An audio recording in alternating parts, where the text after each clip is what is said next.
আমি আজকে ডিম ভুনা করব। তো প্রথমে আমি ডিমটা সিদ্ধ করে নিলাম, আর কিছু আলু দিয়েছি ডিমের সঙ্গে। আমার পুরো সুন্দর করে সিদ্ধ হয়ে যাওয়ার পর আমি এগুলো নামিয়ে নিব, আর আরেক দিক দিয়ে আমি পেঁয়াজটাও ভেজে নিব।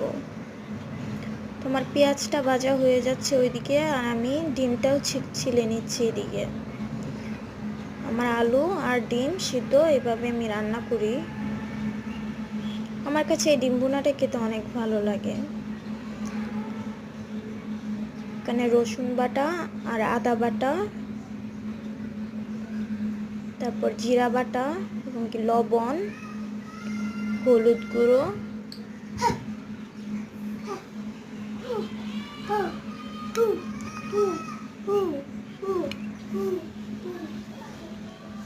আমি পরিমাণ মতো সব কিছু দিয়ে দিচ্ছি।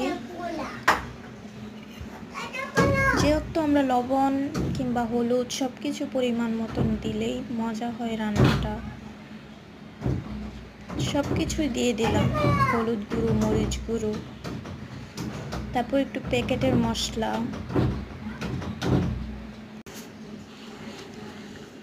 তারপর আমি সবটুকু মশলা একসঙ্গে ভালো করে কষিয়ে নিব।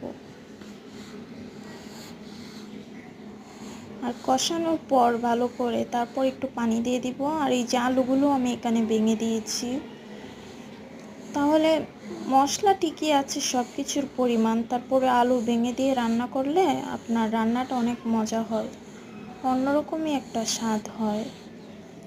এদিকে আমি হলুদ দিয়ে দিলাম তেলের মধ্যে। ডিমটা আমার ভাজা হয়নি, তো আমি ভেজে নিচ্ছি অন্য চুলায়। আর ওইদিকে মশলাটাও কষে যাচ্ছে। একবারে তেলের মধ্যে হলুদ দিলাম কেন, কারণ তাহলে এক্সট্রা করে আর ডিমগুলো মাখিয়ে নেইনি, এখানেই হলুদ হয়ে যাবে একসঙ্গে।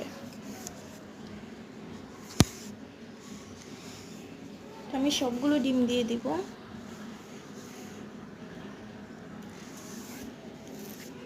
তো আমি সবগুলো উল্টে পাল্টে ভেজে নিব আবার কড়া করে। ভাজার পর আমি ওই যে মশলাটা কষিয়েছিলাম এখানে দিয়ে দিব। দেখেন আমার ডিম ভুনা কিন্তু প্রায় হয়ে গেছে। তো এটা কষানোর পর নামিয়ে নিলেই হয়ে যাবে আমার ডিম ভুনা।